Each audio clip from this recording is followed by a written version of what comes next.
When Luke Bennett, a quiet, solitary software developer, finds a small, shivering creature in the bushes during a raging storm, he assumes it's a lost puppy. Driven by compassion, he takes it in, offering warmth, food, and shelter. But as the days unfold, Luke begins to notice something strange. The creature isn't like any dog he's ever seen. Its sharp, intelligent eyes, its eerie quietness, and its measured movements unsettle him. What started as a simple act of kindness turns into a journey that challenges Luke in ways he never imagined. A trip to the vet brings a revelation that shakes his entire world, forcing him to question what the creature truly is and what he should do next. As Luke struggles with doubt, attachment, and a growing realization that he cannot hold on to what isn't his, he's faced with a choice that will test his courage and kindness. In this heartfelt story of resilience and connection, Luke discovers that sometimes the hardest decisions are the ones that set us free. What is the creature he rescued that stormy night? How will it change Luke's life? And what will he have to sacrifice to do what's right? The storm came down hard that night, battering against the windows of Luke Bennett's small home. Rain drummed against the roof like an unrelenting chorus, and the wind howled as if the earth itself was mourning something unspoken. Luke sat at his desk, his laptop open but ignored, the faint glow of the screen casting shadows across his weary face. The jazz playlist he always left running for his houseplants, Mingus, Davis, Coltrane, played faintly in the background, blending into the noise of the storm. Luke lived alone in this modest house on the edge of a North Carolina suburb. It was one of those places where silence could weigh heavy on a person, and the days seemed to blur together. He spent his weekdays working from home as a software developer, writing code that felt as empty as his living room. On weekends, he hiked the Blue Ridge Mountains or tinkered with house projects he never seemed to finish. Luke was a man of quiet routines and quiet thoughts, and while his life lacked chaos, it also lacked connection. Tonight, he had planned on staying in, avoiding the downpour outside. The rain had a way of making the world feel smaller, wrapping it in a gray haze. He liked the sound of it, though. It kept him company when nothing else would. At 9:30, he stood up from his desk and stretched, thinking about calling it a night. That was when he heard it, a faint sound cutting through the hum of rain and jazz. Luke froze, listening closely. A low, muffled whimper. He glanced toward the window, brows furrowed. It could have been the wind playing tricks, but the sound came again. Clearer this time, a soft cry, almost pleading. He turned off the music and stood still, the silence amplifying the noise. Curiosity tugged at him, a small but insistent pull. Maybe it is an animal, he thought. Grabbing his old brown jacket from the hook near the door, he slipped it on and opened the front door. The cold rain hit him instantly, a sharp contrast to the warmth inside. Using his jacket like a makeshift umbrella, he jogged toward the edge of his small yard, where the grass had turned to mud under the relentless downpour. The whimpering grew louder as he approached the bushes lining the far edge of the property. His sneakers squished against the wet earth, each step uncertain. "Hello?" he called out softly, though he was not sure who or what he was calling to. Kneeling down, he pushed aside some of the soaked branches, his breath catching when he saw it. There, curled into a trembling ball beneath the broad leaves of a rhododendron bush, was a small, drenched creature. Its fur was tangled and matted with mud, and it shivered violently. Two wide, frightened eyes peered up at him. Luke's heart gave a small jolt. A puppy, he thought. A stray, most likely. The sight of it so small, so vulnerable, struck something deep within him. He did not consider himself a particularly emotional man, but something about that tiny whimper in the dark storm unsettled him.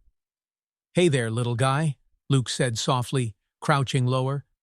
"It is okay. You are safe now." He held out his hand cautiously, letting the creature catch his scent. Its ears twitched slightly, and though it flinched, it did not bolt. Luke's voice grew gentler as he continued speaking. "Come on, I will get you warm and dry." The creature inched closer, more out of desperation than trust, and finally Luke scooped it up. Its small body trembled fiercely against his chest. He wrapped it tightly in his jacket, shielding it from the cold rain. The smell of wet fur mixed with the earthy scent of the storm as he hurried back to the house.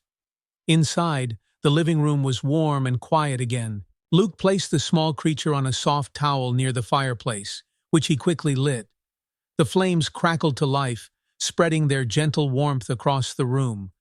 The puppy, or whatever it was, lay still, watching him with cautious eyes. Luke pulled off his wet jacket, tossing it over a chair. He grabbed another towel and knelt beside the creature, carefully rubbing it dry.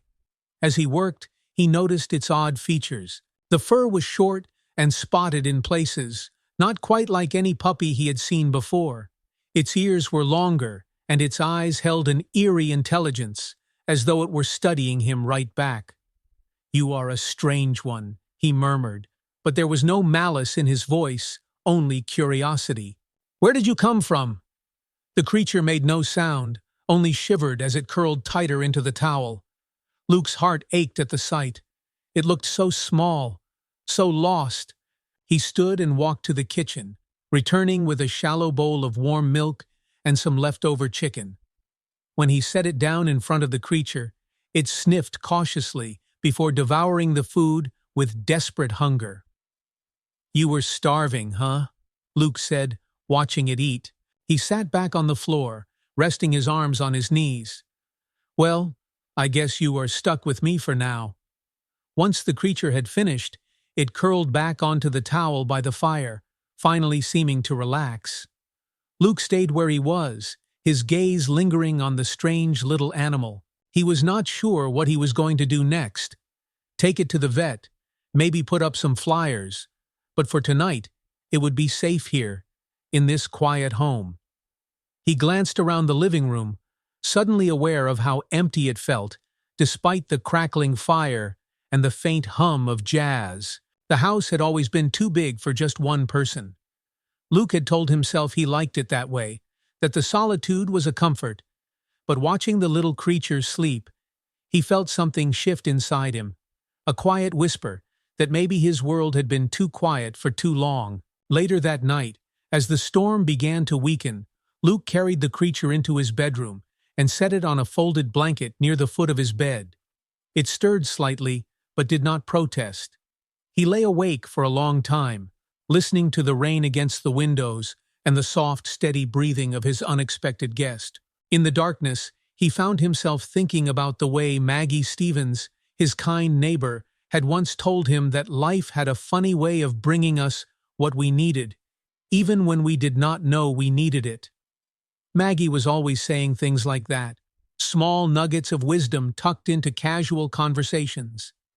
Luke had always brushed it off, but tonight, as he stared at the ceiling and listened to the sounds of life in the room with him, he thought she might be right. Luke had rescued the creature, but somehow it felt like the creature had rescued him, too. Luke woke up to the soft light of morning filtering through his bedroom window. The rain had finally stopped, leaving a lingering hush outside, broken only by the occasional drip of water from the gutters. He sat up slowly, rubbing the sleep from his eyes. His gaze fell on the small bundle at the foot of the bed, still wrapped in the blanket, still fast asleep. For a moment, Luke wondered if last night had been a strange dream, a figment of his imagination stirred up by the storm. But no, the creature was real. Its spotted fur rose and fell gently with each breath, and its ears twitched slightly, as though listening to sounds only it could hear. Luke slid his legs out of bed quietly, not wanting to disturb it, and padded toward the kitchen to make coffee.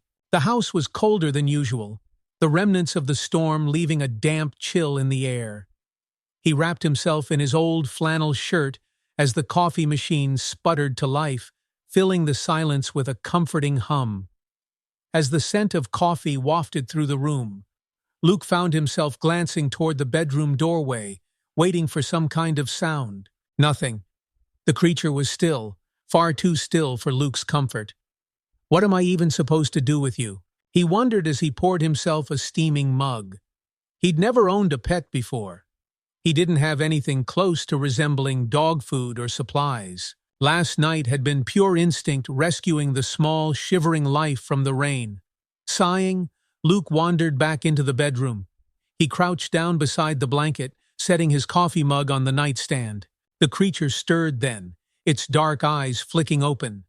It blinked at him, still cautious but far less frantic than the night before. "Morning," Luke said softly, as though talking to a child. "Feeling better?" The creature tilted its head slightly, its ears perked, and Luke was struck again by how strange it looked. It wasn't like any puppy he'd seen before, not with those eyes and that odd coat. Yet it was small and fragile, unmistakably young. Whatever it was, it needed him. Or at least, that's what Luke told himself. "All right, let's get you something to eat." Back in the kitchen, Luke rummaged through his fridge, coming up with a small piece of chicken left over from the weekend. He warmed it slightly in the microwave and placed it in a shallow dish. He set it down on the floor as the creature stood tentatively in the doorway, its steps slow and deliberate. Luke couldn't help but smile faintly at the sight. "Looks like you're not shy when there's food involved," he thought. It sniffed the air, nose twitching, before approaching the dish.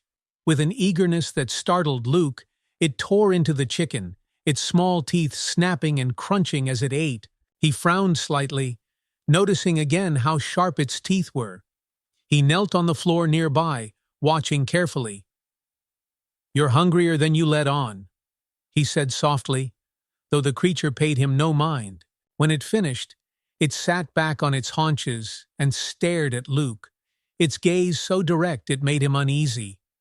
There was intelligence behind those eyes, something that didn't quite fit the way puppies usually looked at people. But then again, Luke thought, what do I know about dogs? He had spent most of his life avoiding responsibility for anything that required care or commitment. Pets, relationships, houseplants, none of them had ever lasted long under his watch. The few plants he owned now only survived because of his habit of playing music for them. The creature's gaze finally broke as it began to explore the kitchen slowly, sniffing at the table legs and the edges of cabinets.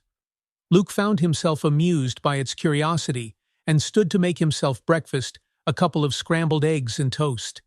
He placed a tiny portion of egg on a saucer for the creature, which it ate politely this time, as if already more comfortable in its surroundings. He studied it again as it licked the dish clean.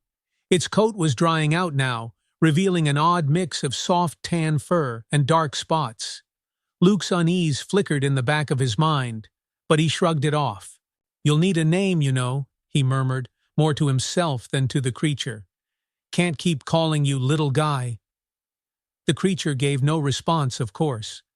Still, Luke pondered for a moment before saying, "How about Buddy?" It was simple and unassuming. Like Luke himself, it also felt right in a way he couldn't explain. The creature tilted its head again, as though acknowledging the sound of its new name. That afternoon, Luke sat on the couch, Buddy curled up near his feet on an old blanket. Luke's laptop was open on the coffee table, though his attention drifted constantly from the screen to the small creature. He had typed out a blog post for his modest audience, mostly friends, colleagues, and a few hikers who followed his occasional adventures. Title: Stray in the Storm Post. "Last night, I found what I thought was a stray puppy huddled in my yard during the storm. Brought him in, gave him some food and warmth. He's got strange ears and a coat I've never seen before. Anyone know what kind of dog this might be? Or tips for caring for a lost pup?" He attached a picture he'd snapped earlier. Buddy sitting awkwardly on the kitchen floor, his ears perked up like radar dishes. The post was innocent enough, but as Luke hit publish, a strange twinge of doubt crept in. Posting about the creature somehow felt like admitting to the world that something was stirring in his quiet, predictable life. As evening fell, Luke decided it was time for some advice. He knew Maggie Stevens, his neighbor, had a soft spot for strays. She was in her late 50s, a widow with 3 rescue dogs of her own. She'd always been kind to Luke, often bringing over baked goods or making small talk when she spotted him working in his yard. Luke bundled up Buddy in an old towel and crossed the yard to Maggie's small, tidy house. Her porch light glowed warmly against the fading twilight, and Luke knocked lightly. "Luke Bennett," Maggie greeted as she opened the door, her eyes crinkling into a smile. "What a surprise!" "Hey, Maggie," Luke said, shifting the bundle in his arms.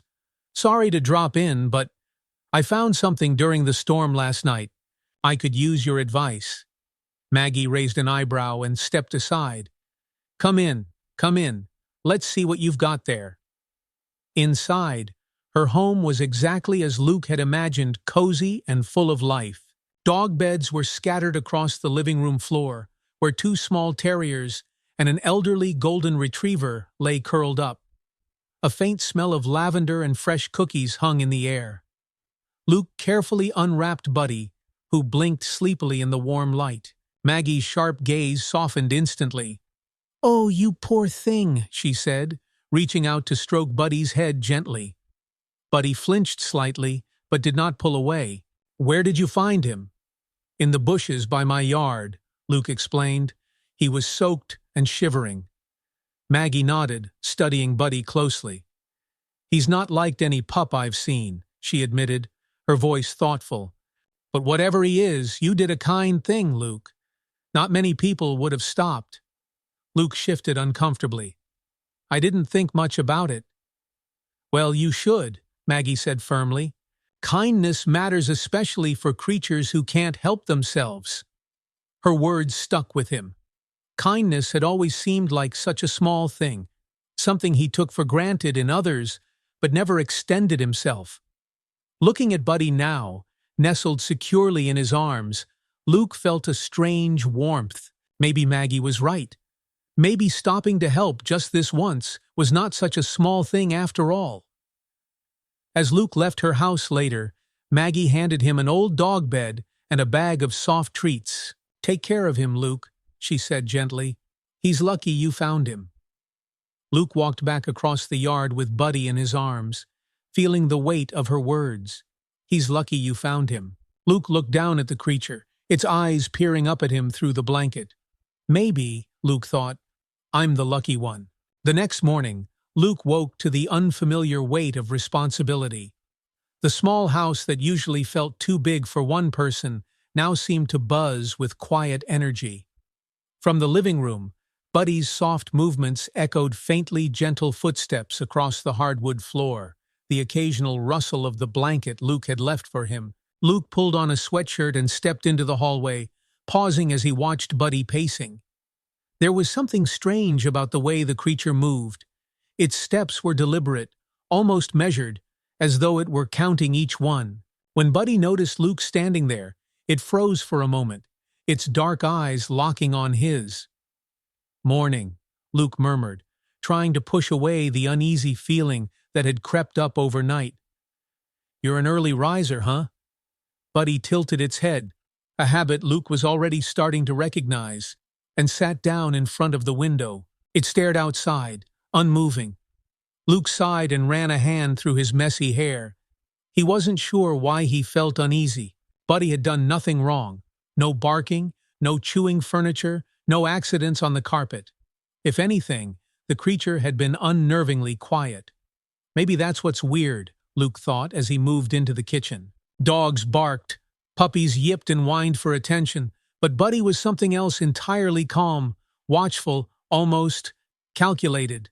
"Breakfast?" Luke called over his shoulder, trying to shake the feeling as he pulled eggs from the fridge. He cracked 2 into a pan, the sizzle breaking the silence, and set a small portion aside for Buddy. By the time he turned back, Buddy was there, sitting quietly by the kitchen table. Luke nearly jumped.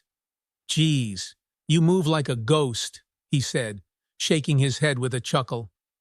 Buddy didn't react. It simply stared at him, its sharp eyes following his every move. Luke knelt down and set the saucer on the floor. Buddy sniffed cautiously before eating, its sharp teeth snapping the food up quickly. As he watched, Luke felt the twinge of doubt creep back into his chest.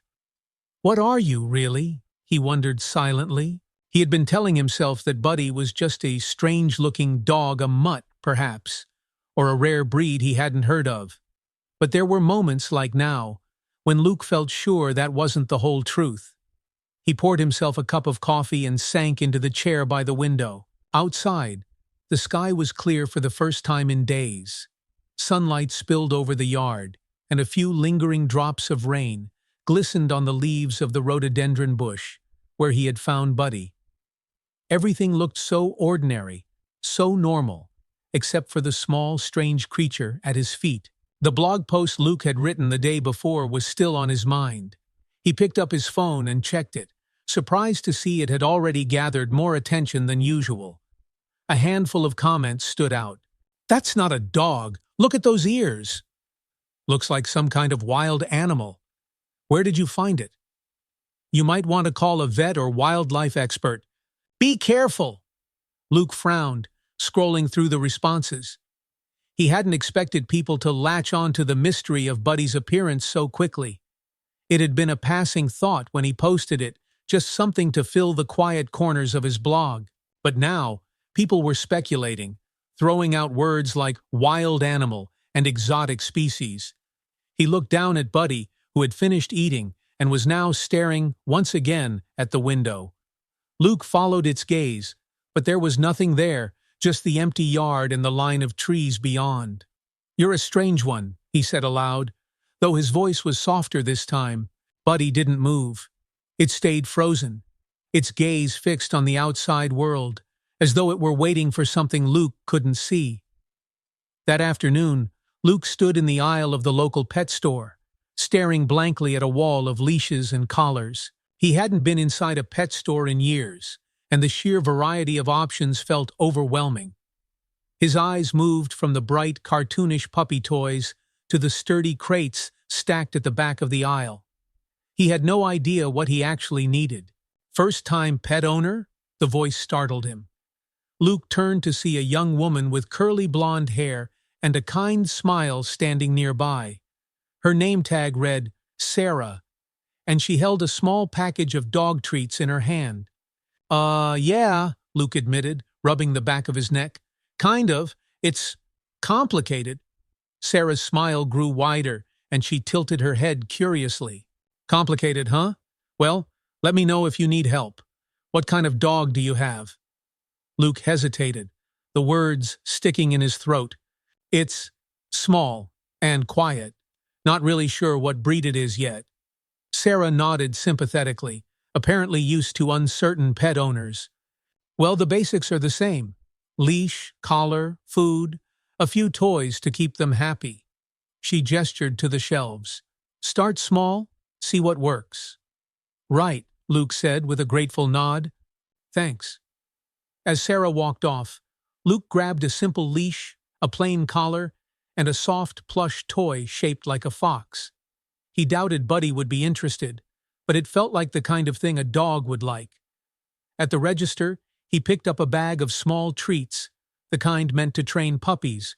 The clerk, an older man with glasses, gave Luke a long look as he scanned the items. "First pet?" the man asked. "Yeah," Luke said again, growing tired of admitting how unprepared he felt.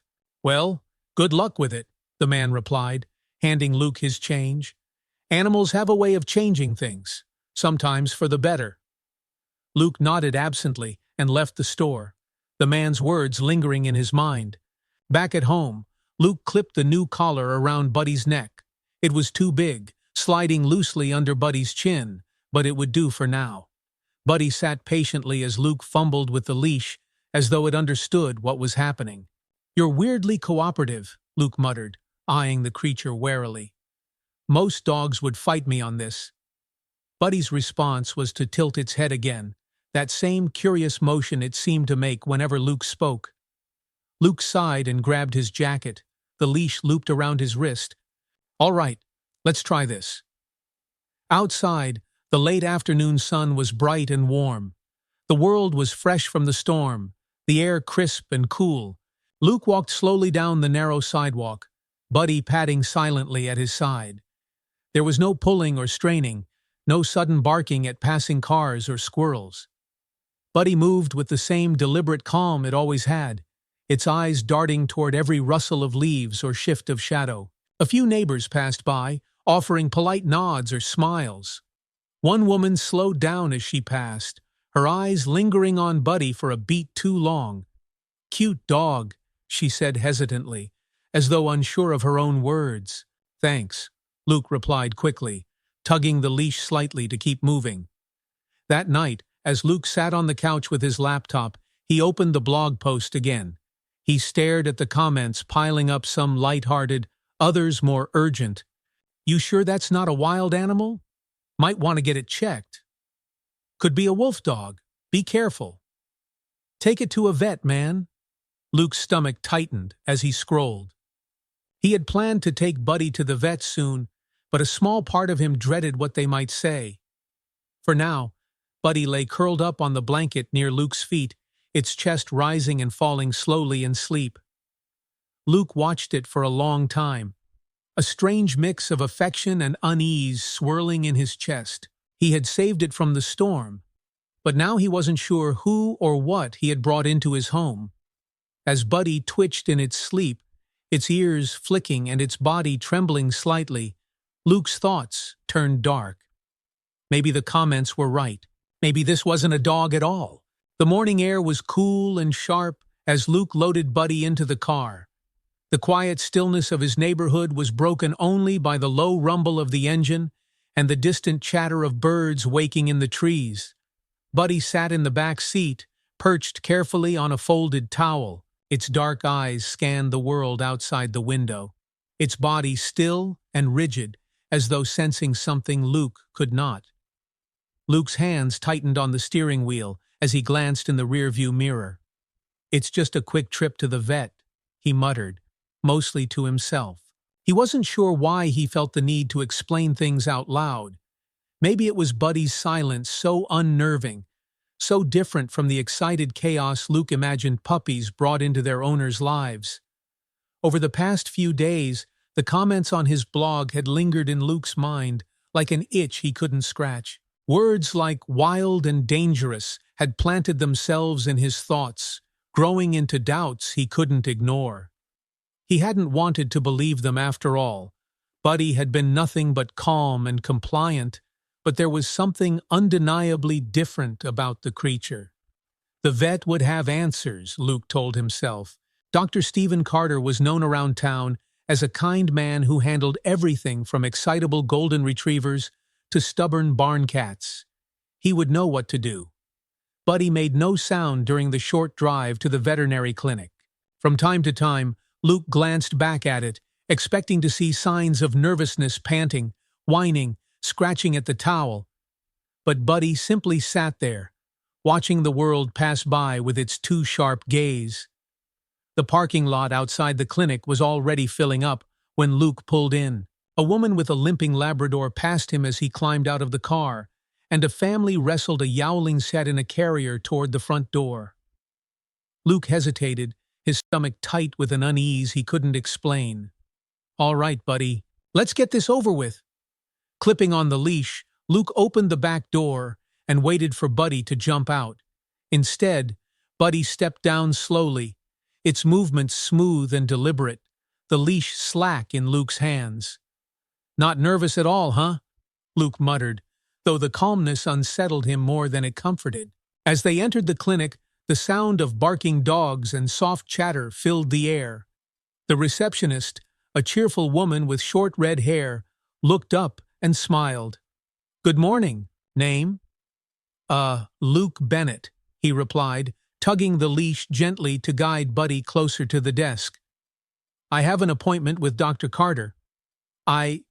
His words trailed off when he noticed the way the receptionist's eyes widened as they landed on Buddy.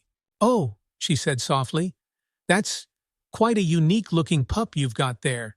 Luke forced a smile. "Yeah, I found him during the storm the other night.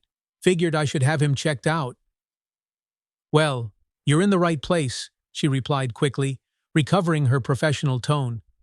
"Dr. Carter will see you in room 2. Just have a seat for a moment." Luke nodded and guided Buddy toward the row of chairs along the wall. As they settled in, Luke couldn't help but notice the stares Buddy was attracting. A woman sitting nearby leaned close to her husband, whispering urgently while sneaking glances at the creature curled quietly at Luke's feet. Even the Labrador by the door seemed to sense something, pulling nervously against its leash with a low whine.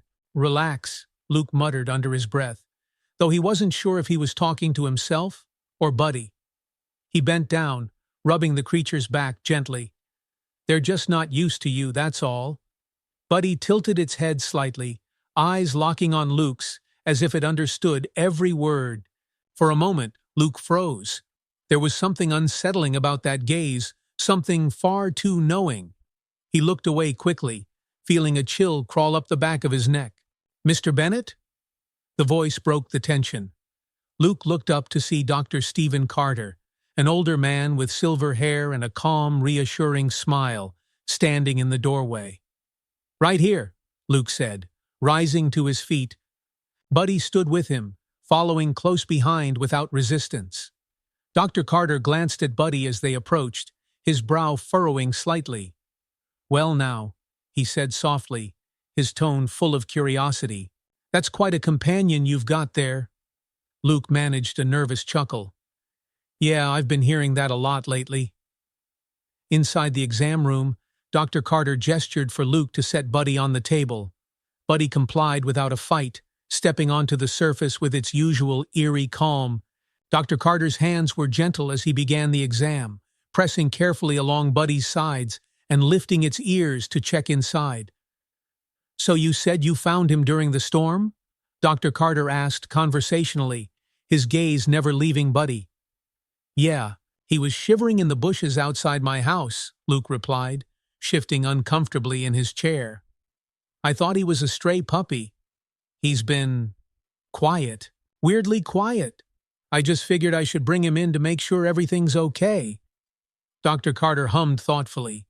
He checked Buddy's teeth next, lifting its upper lip to examine them. The moment he did, his expression froze. For the first time in the exam, Buddy squirmed slightly, letting out a low, guttural noise that made the hairs on Luke's arms stand on end. "Easy now," Dr. Carter murmured, stepping back slowly. His face, which had been calm and reassuring moments earlier, now looked pale. "Mr. Bennett, where exactly did you say you found him?" Luke blinked. "In my yard." "Why?" Dr. Carter glanced toward the assistant waiting nearby. "Can you bring me the wildlife manual from my office? Quickly, please." The assistant nodded and slipped out of the room. Luke's chest tightened. "What's going on? Is something wrong with him?" Dr. Carter turned toward Luke, his face carefully neutral. "I'm not saying there's anything wrong, Mr. Bennett. I just need to confirm a few things. This is not a dog." Luke's stomach dropped. "What do you mean, not a dog?" Dr. Carter hesitated, choosing his words carefully. "Based on what I've seen so far, his teeth, his ears, his coat, he resembles a wild animal, possibly a juvenile hyena." The room felt suddenly too small, the air too thin. Luke stared at the vet, trying to process what he'd just heard. "A hyena?" he repeated, the word sounding absurd on his tongue. "That doesn't make any sense. How would a hyena end up in North Carolina?" Dr. Carter shook his head. "I can't say for certain, but you did the right thing bringing him in. If this is a hyena, he'll need specialized care. Wild animals aren't like domesticated pets. Even as juveniles, they can be unpredictable." Luke looked down at Buddy, who sat calmly on the table, completely unaware of the growing tension in the room. A hyena. The word bounced around in Luke's mind like an echo, filling him with a growing sense of dread. He'd taken Buddy into his home, cared for him, trusted him, and now he wasn't sure what he was dealing with. By the time Luke left the clinic, his mind was a blur of questions and half-formed thoughts. Dr. Carter had referred him to a wildlife specialist and suggested contacting local animal services for guidance. Luke had nodded and thanked him, but he wasn't sure what he would do next. As he buckled Buddy back into the car, he felt the creature's eyes on him steady, calm, and unsettlingly aware. "You're not a dog," Luke murmured softly, his voice barely audible over the sound of the engine. "What are you?" Buddy said nothing, of course. But as the car pulled out of the parking lot, Luke swore he saw it glance back toward the clinic, its gaze lingering on the building as though it knew what had just happened. The drive back from the veterinary clinic was quiet, too quiet.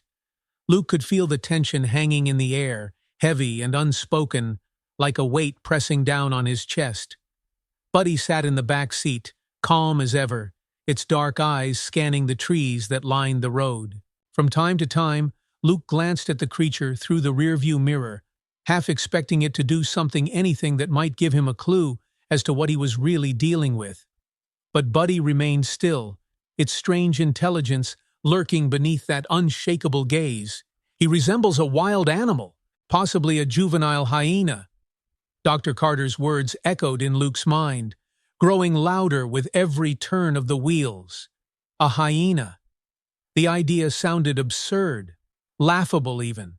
Hyenas belonged in distant savannas and wildlife documentaries, not in small-town North Carolina. How could something so out of place end up in his yard? And yet, as Luke turned into his driveway, he couldn't deny the growing knot of unease twisting in his gut. He parked the car and sat for a moment, staring at the front of his house. The place looked ordinary enough, the familiar porch, the worn front steps, the rhododendron bush still damp from the storm. Nothing about it hinted at the strange events of the past few days. Luke let out a shaky breath before turning toward Buddy.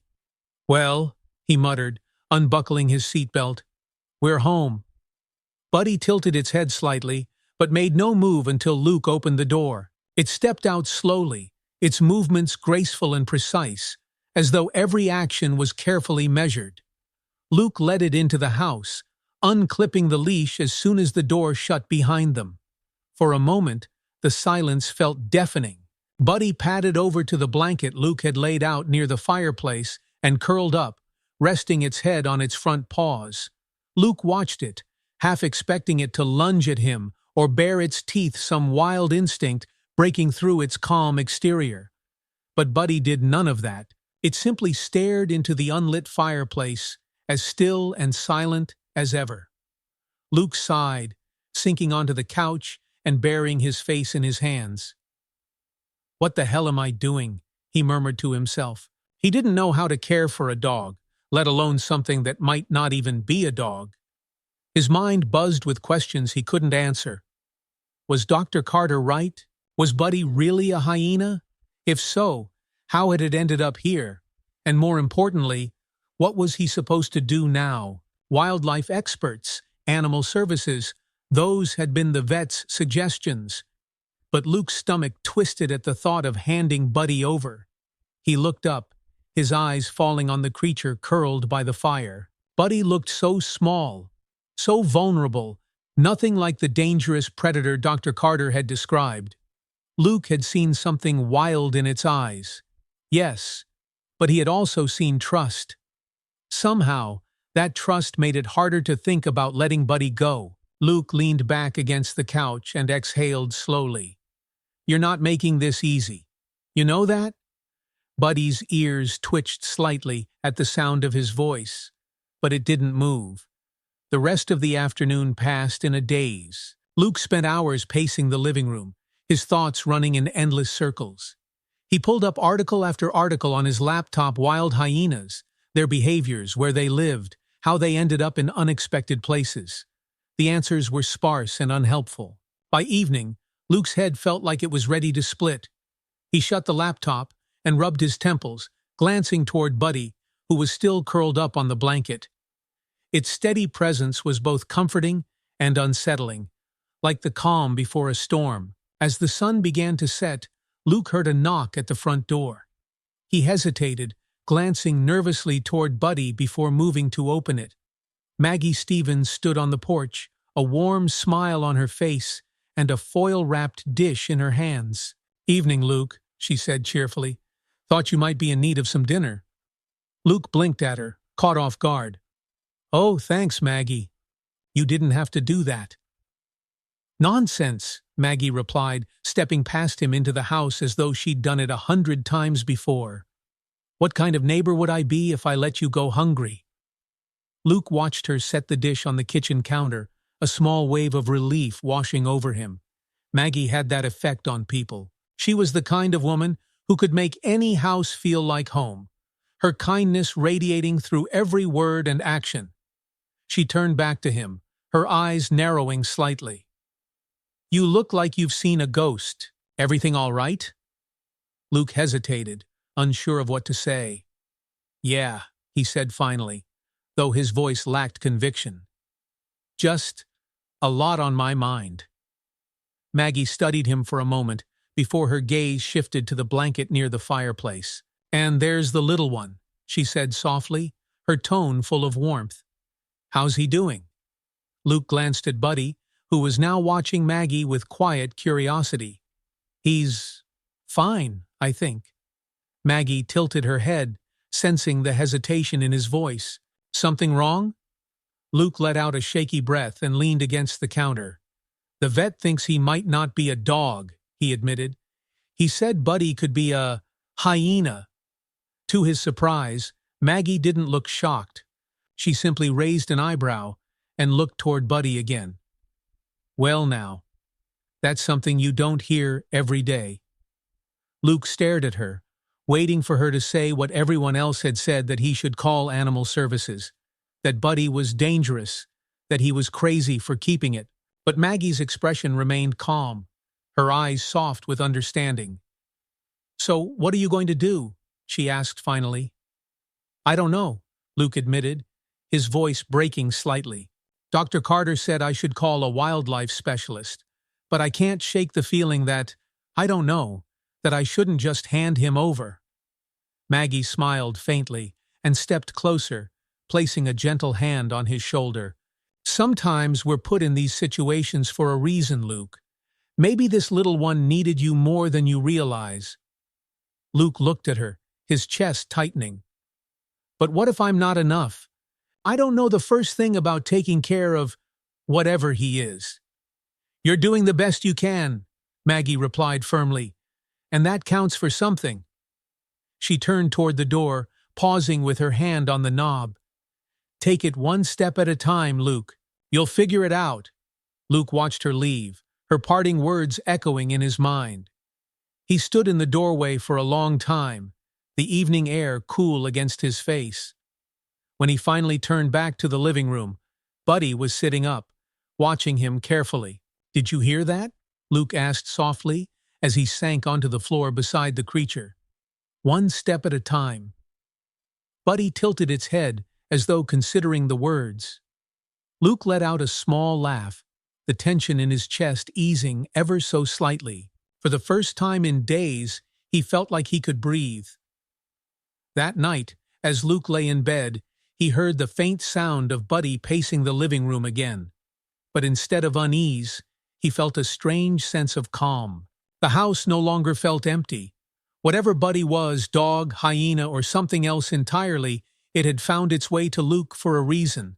And for now, that was enough. The next morning, sunlight streamed through the thin curtains in Luke's bedroom, waking him earlier than usual. The soft glow seemed out of place after days of tension, but the house felt oddly still.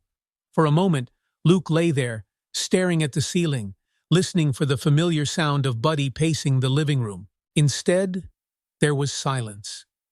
His stomach tightened. Did he run off? Did something happen? Throwing off the covers, Luke hurried to the living room. To his surprise, Buddy was sitting calmly by the window, its gaze fixed on the yard outside. The creature turned its head as Luke entered, its dark eyes meeting his for a long moment, before looking back toward the world beyond the glass. Luke exhaled slowly, running a hand through his disheveled hair. "You're gonna give me a heart attack one of these days," he muttered. Buddy, as usual, offered no reaction other than that curious tilt of its head. Moving to the kitchen, Luke poured himself a cup of coffee, the familiar routine grounding him. Last night's conversation with Maggie replayed in his mind as he sipped. "One step at a time," she had said.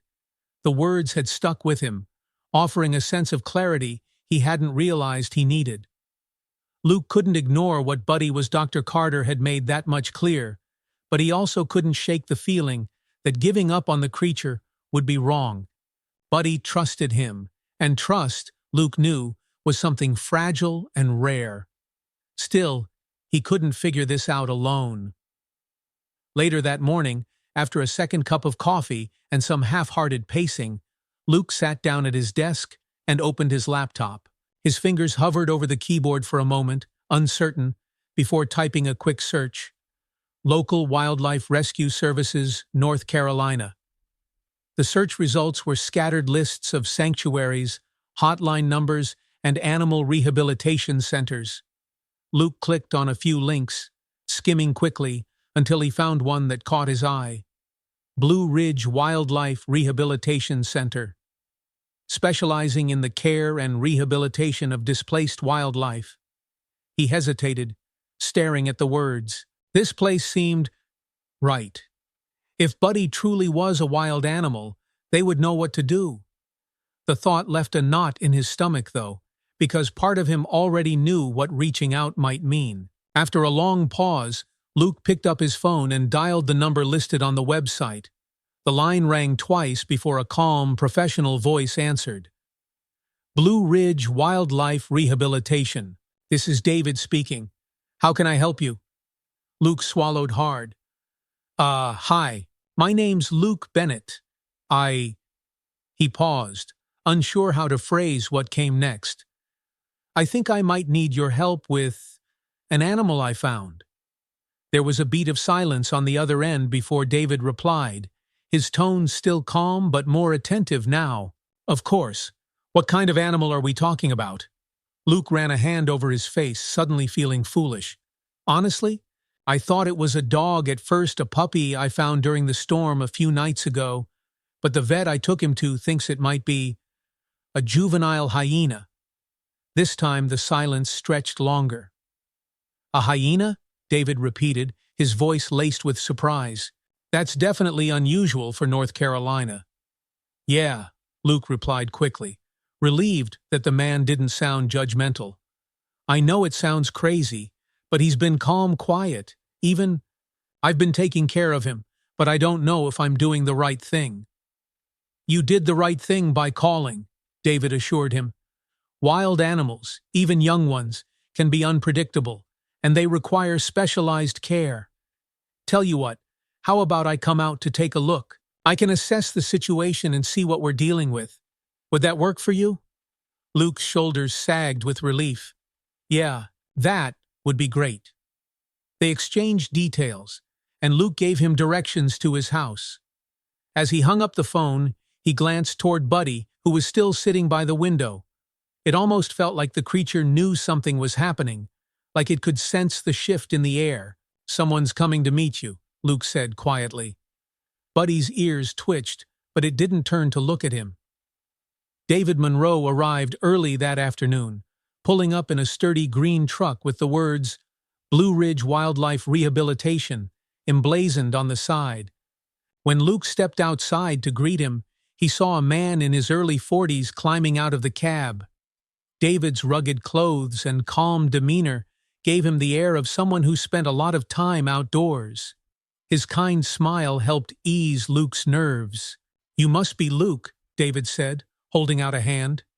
Yeah, Luke replied, shaking it firmly. Thanks for coming out. No trouble at all, David said, grabbing a worn canvas bag from the truck. Where's the little guy? Inside. Luke led David into the house, where Buddy remained in its usual spot near the window. The creature looked up as they entered, its ears perking as David approached. Well, you weren't kidding, David said softly, crouching down a few feet away. That's not your average puppy. Luke watched nervously as David studied Buddy, his movements slow and deliberate.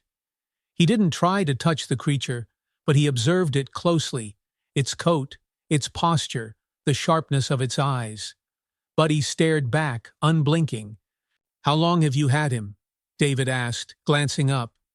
Since the storm a few nights ago, Luke replied. I found him soaking wet in the bushes. He was shaking and starving. I couldn't just leave him there. David nodded, a faint smile tugging at the corner of his mouth. You've got a good heart, Luke. Most people wouldn't have stopped. Luke looked away, feeling his face grow warm. I don't know about that. David turned his attention back to Buddy. He's young, but your vet's right. He does look like a spotted hyena. It's rare, but not impossible for exotic animals to show up like this. Sometimes they're smuggled into the country illegally as pets or for private collections, and they end up abandoned when the owners can't handle them. Luke's chest tightened. So, what happens now? Well, David said carefully, rising to his feet, he needs to be somewhere safe, somewhere designed to handle wild animals. The sanctuary I work with has the resources to care for him properly, and we can make sure he's healthy and comfortable. Luke glanced toward Buddy, his stomach sinking. You mean, I have to give him up? David's expression softened. I know it's hard, especially when you've bonded with him. But wild animals don't belong in houses, Luke. They need space, proper care, and people who understand their needs. Luke stared at the floor, his hands clenched at his sides. Part of him had known this was coming. It was the whole reason he'd reached out in the first place. But now that the moment was here, it felt like someone had punched him in the gut. You're not abandoning him, David said gently. You're giving him a chance to live the life he was meant to live. And that's the kindest thing you can do. Luke swallowed hard, forcing himself to look at Buddy. The creature met his gaze calmly, as though it, too, understood what was happening. Can I think about it? Luke asked quietly. Of course, David replied with a nod. Take some time. I'll leave you my card, and you can call me when you're ready. He set the card on the kitchen table and gave Buddy one last look before heading for the door. You've done a good thing, Luke. Not just for him, but for yourself, too. Luke stood in the doorway, watching David drive away. When he turned back to the house, Buddy was still sitting by the window, its quiet presence filling the space. Luke sank onto the couch and dropped his head into his hands. He knew David was right. Keeping Buddy here was unfair, both to the creature and to himself. But the thought of letting go felt heavier than he'd expected. Buddy turned its head then, its dark eyes landing on Luke. What are we going to do, huh? Luke whispered, his voice thick. Buddy didn't answer, of course. But as the creature moved closer, settling itself quietly near Luke's feet, he realized that the choice, however hard it might be, was already becoming clear. The next morning, Luke woke with a sense of resolve, though it sat heavy in his chest. The sun poured through the windows, bright and warm, but it did little to ease the weight of the decision he had spent the night turning over in his mind. Buddy lay curled at the foot of his bed, its breathing soft and steady, oblivious to the quiet war Luke had been waging with himself. For days, Luke had felt like he was drifting, caught between what he wanted and what he knew to be right. But David's words lingered in his mind. You're not abandoning him. You're giving him a chance. Buddy wasn't just an odd creature he had found during the storm. It was something wild, something meant for more than the walls of this quiet little house. And no matter how much Luke had grown attached to it, he couldn't deny the truth. Keeping Buddy here was selfish. As Luke sat on the edge of the bed, looking down at the creature that had somehow come to mean so much, he whispered, We're going to see someone today. Someone who can help you. Buddy stirred slightly, its ears twitching, but it didn't open its eyes. Luke reached down, his fingers brushing gently against the soft fur on its head. You'll be okay, I promise. By mid-morning, Luke was back on the phone with David. The man's calm voice filled the silence as Luke explained that he was ready to bring Buddy to the sanctuary. David didn't sound surprised. You're doing the right thing, Luke, David said gently. Bring him out whenever you're ready. I'll be waiting. The drive to the Blue Ridge Wildlife Rehabilitation Center was long, winding through the back roads that led toward the base of the mountains. Buddy sat in the back seat, quiet as ever, staring out the window with that strange intensity Luke had grown so used to.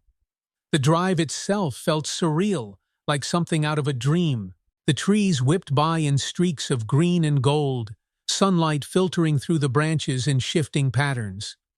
Luke's hands tightened around the steering wheel as the miles ticked away. "It's for the best," he said aloud, though whether he was convincing Buddy or himself, he wasn't sure. When they finally pulled into the sanctuary's gravel parking lot, Luke felt his chest tighten. The place was larger than he had imagined, a sprawling property surrounded by tall fences and dotted with small buildings, open fields, and shaded enclosures. The sound of distant birds and rustling leaves filled the air, broken only by the crunch of gravel beneath Luke's shoes as he climbed out of the car. David was waiting near the entrance, his rugged appearance softened by the kind smile that had made Luke feel at ease from the start. "You made it," he said, approaching the car. "Yeah," Luke replied, forcing a faint smile. "We're here." David opened the back door, crouching to get a better look at Buddy, who remained still on the towel. "Hey there, little guy," he said softly. "Ready to see your new home?" Buddy's ears twitched at the sound of David's voice, but it didn't move as Luke clipped the leash to its collar. Lifting the creature gently into his arms, Luke followed David through the sanctuary's gates. The first thing Luke noticed was how alive the sanctuary felt. It wasn't the sterile, quiet place he had pictured in his head. Instead, it buzzed with energy, birds calling from treetops, the rustle of leaves as animals moved unseen through the brush. It smelled of earth and sunlight, a world far removed from Luke's small house. David led him along a gravel path lined with trees, explaining as they walked. "Most of the animals here were either injured, orphaned, or displaced wild creatures that can't survive on their own. Our goal is always to rehabilitate them and release them back into their natural habitats. But when that's not possible, we provide them with a safe home here." Luke nodded, glancing down at Buddy in his arms. The creature was quiet, but alert, its eyes darting from side to side, taking everything in. For the first time, Luke wondered if Buddy recognized this place, if some part of its instincts told it that this was where it belonged. They stopped near a large enclosure surrounded by tall fencing. Inside, shaded trees cast dappled patterns across the ground, and a small stream wound its way through the center. It was peaceful, a place that felt alive, yet calm. "This is where he'll stay for now," David said, unlatching the gate and holding it open. "It's one of our transitional spaces, safe, comfortable, and quiet. Once he's settled in, we'll move him to a larger area with other animals of his kind." Luke's chest tightened as he stepped into the enclosure, Buddy still cradled in his arms. He lowered himself to his knees near the edge of the stream and gently set Buddy down on the soft grass. The creature hesitated at first, its ears flicking as it looked back at Luke. "It's okay," Luke said softly, his voice catching in his throat. "Go on." Buddy sniffed the ground, stepping cautiously away. Its movements were slow and deliberate, just as they had always been, but there was something different now, an ease in the way it moved, as though the weight it had carried was finally lifting. David stood nearby, watching quietly as Buddy explored. "He'll be okay, Luke," he said after a moment. "Animals like him are resilient. They adapt, even when the odds are stacked against them." Luke's gaze stayed fixed on Buddy as it moved toward the stream, lowering its head to sniff at the clear water. "It's just hard to let go," he admitted quietly. "I know," David replied, "but sometimes letting go is the kindest thing we can do." Luke nodded, though his throat felt tight. He watched as Buddy moved further into the enclosure, its small frame blending into the dappled light of the trees. For a moment, it paused and turned, looking back at Luke with that same piercing gaze that had unsettled him so many times before. But this time, Luke didn't feel uneasy. He crouched down near the stream, his voice soft. "You're going to be all right, buddy."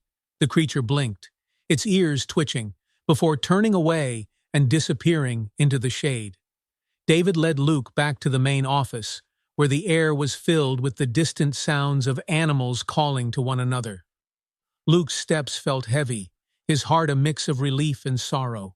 The sanctuary was the right place for Buddy, he knew that now, but letting go left a hollow ache that Luke hadn't expected. Inside, David handed him a small packet of information about the sanctuary and Buddy's care. "You can come back to visit him," David said kindly. "We'll keep you updated on how he's doing." Luke managed a faint smile. "Thanks, David. I appreciate it." As he walked back to his car, the sanctuary fading behind him, Luke couldn't help but feel like something had shifted, like a door inside him had been opened. For so long, his life had been small and quiet, shaped by routines and solitude. But Buddy had changed that. The creature had brought chaos and uncertainty, yes, but it had also brought purpose. Luke glanced back one last time before climbing into the driver's seat. The sanctuary stretched behind him, alive with the sound of nature reclaiming what belonged to it. He started the engine and pulled onto the gravel road, the weight in his chest lightening with every mile he drove. Buddy was where it belonged now, and for the first time in years, Luke felt like he was too. The drive back home from the sanctuary was long and quiet.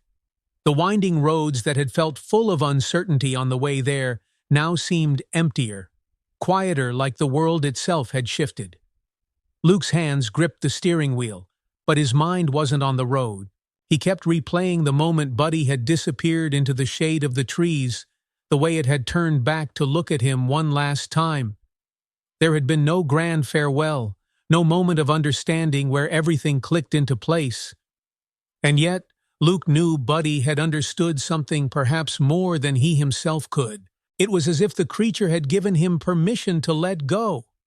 The thought settled in his chest as a dull ache. The house was silent when Luke returned, though he hadn't expected anything else. The air inside felt colder now, the absence of Buddy so noticeable that it almost startled him. He dropped his keys onto the table and stood for a moment, staring at the blanket still spread out by the fireplace. He had left it there that morning, folded neatly, like a small piece of Buddy still remained.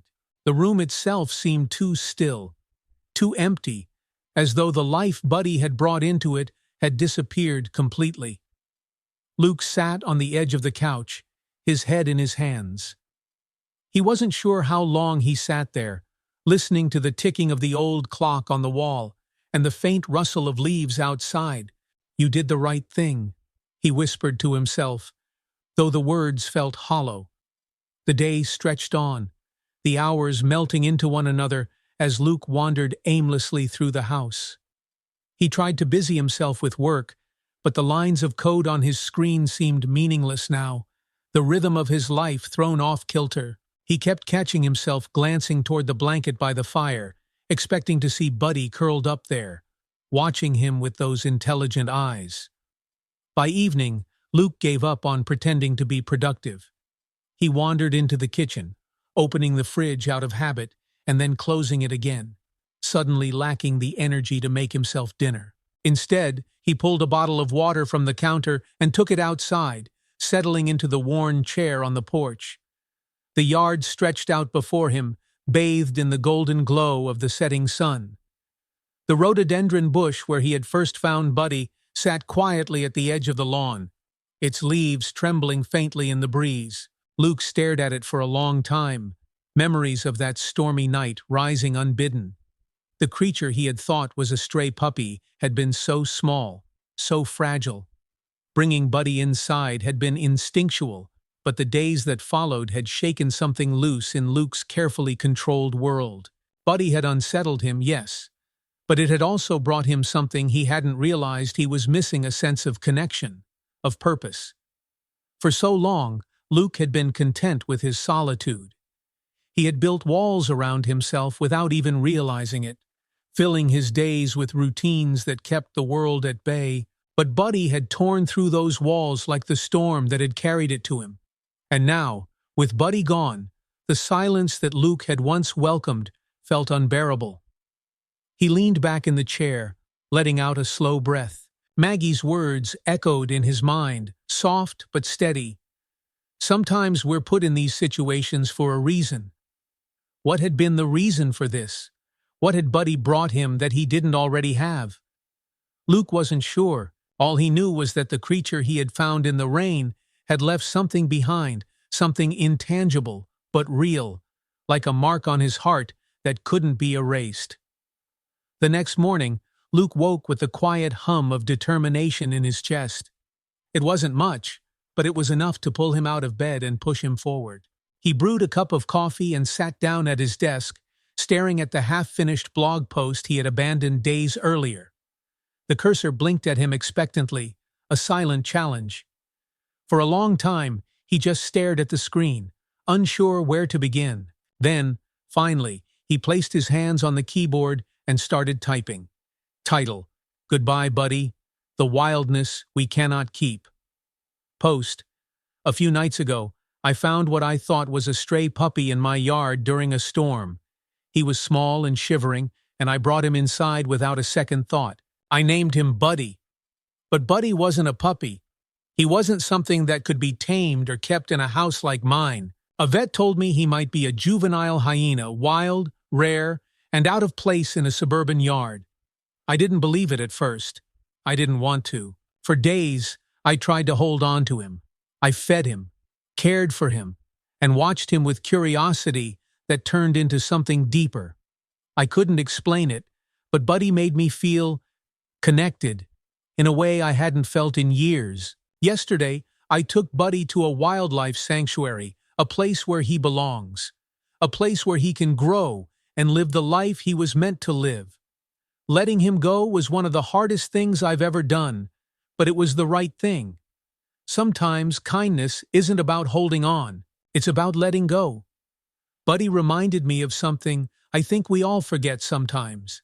The world is wild and unpredictable, and we can't always control the things that happen to us. But we can choose how we respond. We can choose to care. I don't know where Buddy came from, and I don't know if I'll see him again. But I hope, wherever he is, that he knows he's safe. And I hope I never forget the way he looked back at me one last time, as if to say, "It's okay." Maybe, in some strange way, Buddy saved me just as much as I saved him. Luke read the post twice before hitting publish. The words felt raw and honest, pulled from a part of him he didn't often share. For a moment, he considered taking it down, but then the first comment appeared. "This is beautiful. Thank you for sharing." More followed, each one a small ripple of connection. People shared their own stories rescuing animals, letting go of loved ones, finding meaning in unexpected places. Luke read each one, surprised by how deeply Buddy's story had touched others. By the end of the day, his post had become his most shared entry yet. Messages poured in from strangers offering encouragement and understanding. Some thanked him for doing the right thing. Others simply said that his story had helped them in ways he couldn't imagine. Luke sat on the couch that evening, staring at the flickering light of the fireplace. The blanket where Buddy had once curled up was still there, though it no longer felt like a symbol of emptiness. Instead, it felt like a reminder of the storm, of the small creature that had come into his life, and of the lessons it had left behind. The house was quiet, but it no longer felt like a void. It felt full of possibility, like a chapter ending to make room for something new. As Luke stared into the fire, he felt the faintest smile tug at the corner of his mouth. He had let Buddy go, but the creature's wildness had sparked something inside him, a sense of hope he hadn't realized he was missing. "Good night, Buddy," Luke whispered softly, the words barely audible. Somewhere, out in the wild, Buddy was learning to be what it was meant to be. And Luke was too. The days that followed Buddy's departure were quieter than Luke had expected.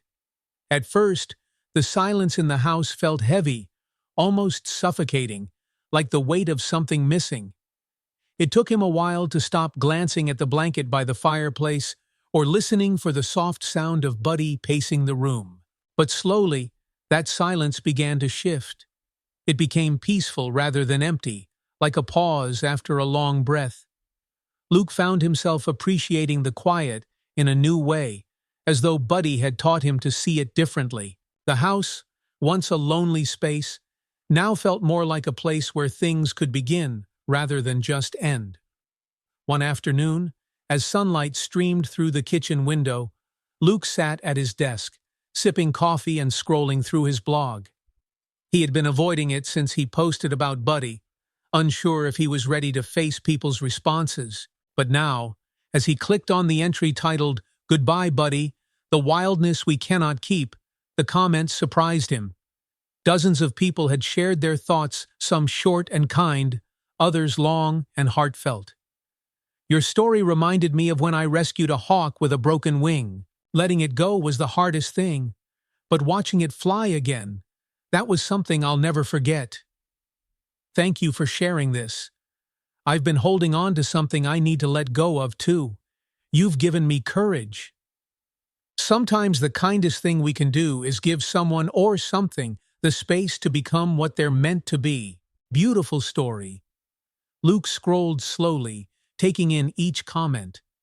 For so long, his blog had been a quiet corner of the internet, a place where he posted updates about his coding projects or his solo hikes through the Blue Ridge Mountains.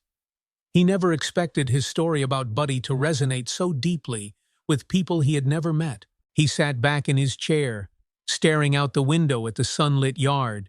Something stirred in his chest, a realization that the experience with Buddy had opened a door inside him.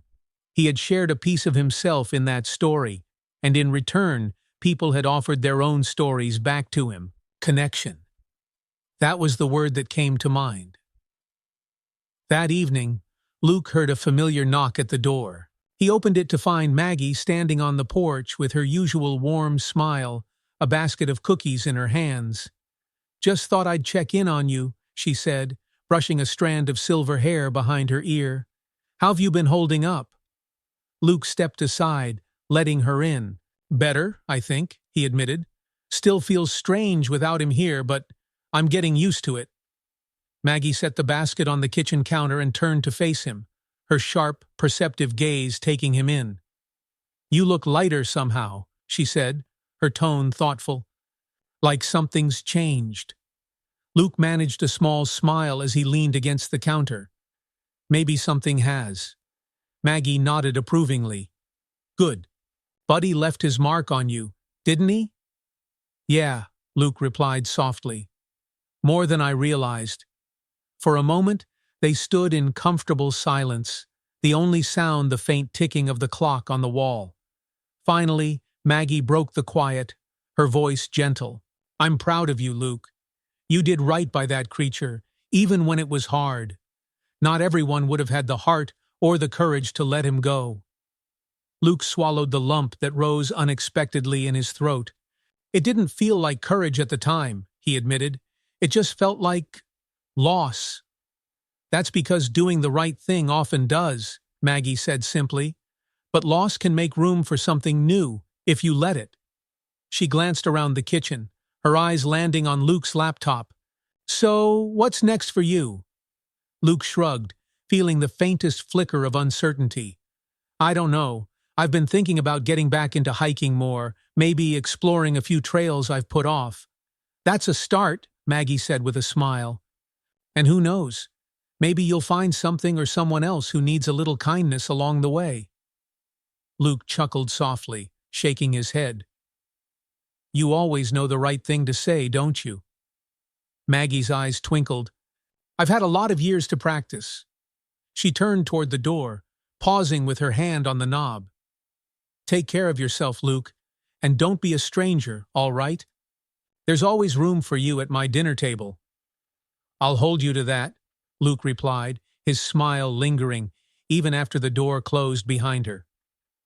The next morning, Luke pulled on his hiking boots for the first time in weeks. The day was cool and crisp. the kind of early autumn morning that made everything feel alive. He slung a small backpack over his shoulder and stepped outside, pausing for a moment on the porch to take it all in the golden light, the scent of damp earth, the faint rustle of leaves in the breeze. The trail he chose wasn't far from town, a quiet loop that wound through the foothills of the Blue Ridge Mountains. Luke had hiked it dozens of times before, but today felt different.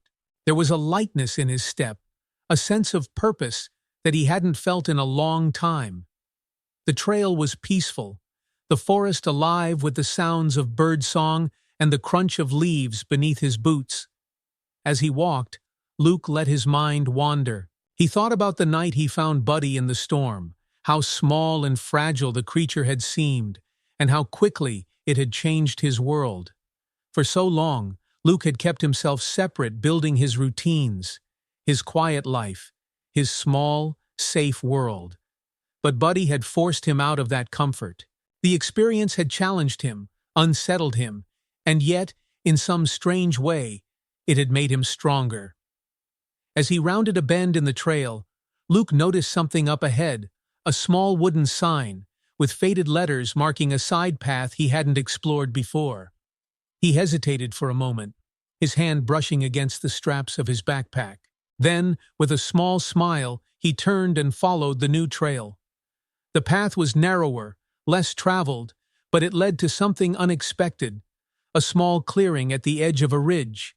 The view stretched out before him, a sweeping panorama of rolling hills and distant peaks, their colors softened by the morning light. Luke sat down on a flat rock at the edge of the clearing, letting the stillness settle around him. He closed his eyes for a moment, breathing in the cool air and the faint scent of pine. Somewhere out there, Buddy was finding his place in the world, a place where he could be what he was meant to be. And here, in the quiet of the mountains, Luke felt as though he was finding his place, too. He opened his eyes and looked out across the vast, wild landscape.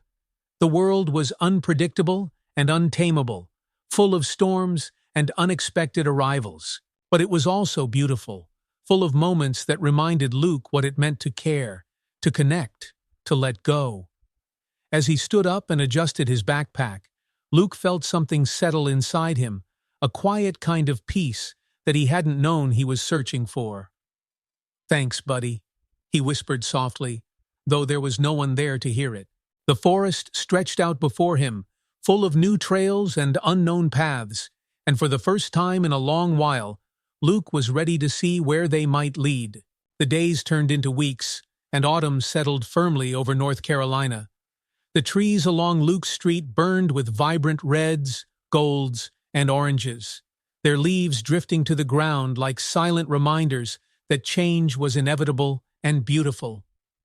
Luke's life had fallen into a new rhythm, familiar but different, as though the storm that brought Buddy into his world had rearranged something fundamental inside him. Every morning, Luke would brew coffee and sit by the window, gazing at the rhododendron bush where he had found Buddy.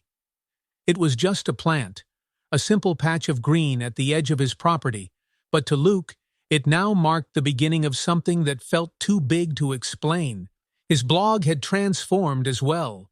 What had once been a quiet corner of the internet filled with updates about coding projects and hiking trips had become something else entirely, a place where people shared their stories, their struggles, and their kindness. It surprised Luke to see how many people had connected with Buddy's story, how the simple act of letting go had resonated with so many. "Your words gave me the courage to release a stray cat I'd been caring for. She's now thriving at a local rescue. This story hit me hard. I've been holding on to things I need to let go of, too. Thank you. It's amazing how sometimes the smallest creatures change us the most." Beautiful post. Luke read each message carefully, his heart full in a way he couldn't quite describe. He had always believed his life was too quiet to matter, too ordinary to make a difference. But Buddy had proven him wrong. The creature's brief time in his home had set something in motion, not just in his life, but in the lives of people he had never met. It was like Maggie had said, loss can make room for something new if you let it. One crisp Saturday morning, Luke found himself driving back toward the Blue Ridge Wildlife Rehabilitation Center. It wasn't something he had planned, at least, not at first, but ever since he had left Buddy there, a part of him had felt drawn back, like a thread pulling him toward something unfinished. David met him at the gate, just as calm and kind as Luke remembered. "Good to see you again," David said, offering a firm handshake. "I had a feeling you'd come back." Luke smiled faintly. "Yeah, I guess I needed to see how he's doing." "Understandable," David replied, gesturing for Luke to follow him. "He's been doing well, settling in faster than we expected. You'd be surprised how adaptable animals can be once they're where they belong." They walked along the gravel path that wound through the sanctuary, the sounds of nature filling the space around them. Birds flitted through the trees, and the faint rustle of unseen creatures moving through the underbrush made the world feel alive in a way that Luke hadn't noticed before. When they reached the enclosure where Buddy was being kept, Luke's breath caught in his throat. The area was larger than the transitional space he had seen before, a sprawling section of shaded trees and open ground bordered by a sturdy fence. At the far end, Buddy sat near a fallen log, its spotted coat blending almost seamlessly with the dappled sunlight. For a moment, Luke just stood there, watching. Buddy looked different now, stronger, more confident. The thin, shivering creature he had pulled from the bushes was gone, replaced by something wild and steady, something that belonged in a place like this. "He's really doing okay?" Luke asked softly. David nodded. "He is. He's eating well, exploring his space, and behaving exactly as he should. We'll be transitioning him to an even larger habitat, soon one that mimics his natural environment." Luke let the words sink in, a quiet sense of relief spreading through him. Buddy was where he needed to be. It wasn't the ending Luke had imagined when he first brought the creature into his home, but it was the right one. David turned to him, his voice gentle. "You know, Luke, I've seen a lot of animals come through this sanctuary. Creatures pulled from storms, from accidents, from places they never should have been. Some are broken when they arrive. Others are just lost. But every single one of them teaches us something. That's the beauty of it." Luke nodded, his gaze still fixed on Buddy. "What do you think he taught me?" David smiled faintly. "That's for you to decide, but from what I can see, he reminded you how to care, and maybe how to let go of the things you can't control." Luke let those words settle, his thoughts drifting back to the nights spent watching Buddy pace the living room, the quiet moments by the fire, and the way the creature had trusted him without hesitation, without question. "Yeah," Luke murmured. "Maybe he did." As they turned to leave, Buddy lifted its head, its ears twitching as it caught sight of Luke through the fence. For a moment, they looked at each other, and Luke swore he saw recognition in the creature's dark eyes, a quiet acknowledgement, as though Buddy understood that Luke had come back to see him one last time. Luke smiled softly, his chest light. "Take care, Buddy," he whispered, and with that, he turned and walked back toward the main gate, the sound of the sanctuary fading behind him. The following week, Luke found himself hiking a new trail in the Blue Ridge Mountains. It was a path he had never taken before, winding through dense forests and up steep inclines that left his legs aching in the best way. At the summit, he stood for a long time, gazing out over the endless sea of trees stretching to the horizon. The sun was warm on his face, and the wind carried the faint scent of pine and earth. The world felt vast and wild, full of things he couldn't predict or control, and yet, for the first time in years, that thought didn't frighten him. He sat on a rock and pulled out his phone, snapping a quick photo of the view before opening his blog. Title: The Wild Places We Find. Post: I went back to the sanctuary this week to see Buddy. He's doing well, better than I could have hoped. Seeing him there, thriving in a place that was meant for him, reminded me of something important. Sometimes, The hardest choices are the ones that set us free. We can't always hold on to the things we love, no matter how much we want to. But we can care for them while they're with us. We can choose to show kindness, even when it's hard. Life is wild, unpredictable, and full of storms.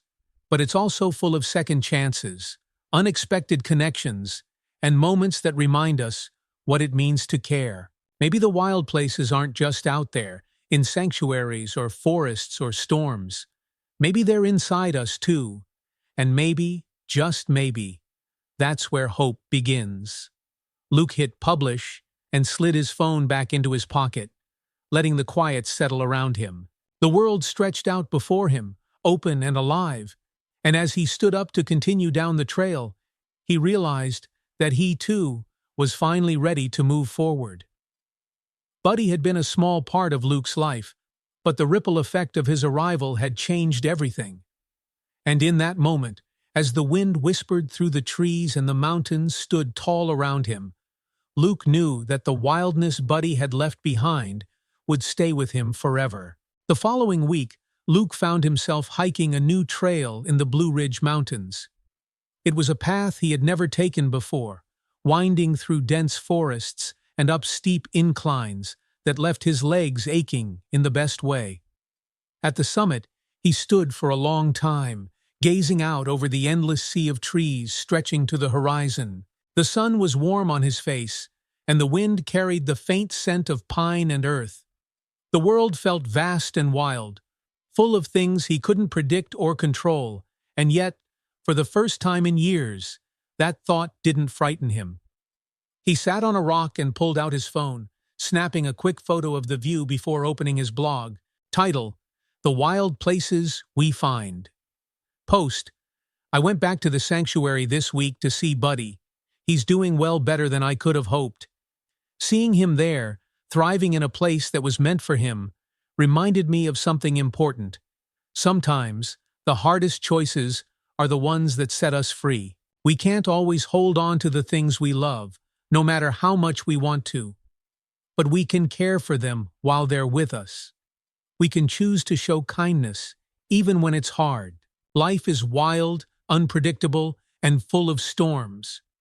But it's also full of second chances, unexpected connections, and moments that remind us what it means to care. Maybe the wild places aren't just out there, in sanctuaries or forests or storms. Maybe they're inside us too. And maybe, just maybe, that's where hope begins. Luke hit publish and slid his phone back into his pocket, letting the quiet settle around him.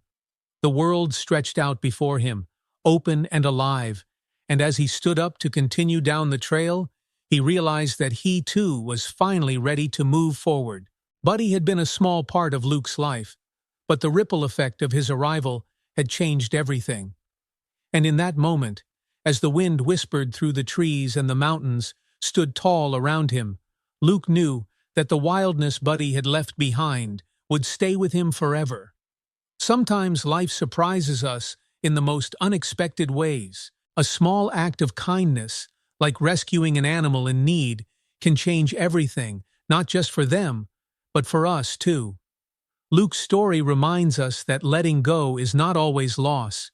Sometimes, it's the greatest gift we can give. If this story touched your heart or made you reflect on your own connections, whether with people, animals, or moments of change, let us know in the comments. And if you enjoyed Luke's journey, don't forget to like this video, subscribe to the channel, and hit the notification bell so you won't miss any of our future stories. Each story is crafted to inspire, to move, and to remind us that hope and kindness are closer than we think. Thank you so much for watching, and we'll see you in the next video. Take care and have a wonderful day.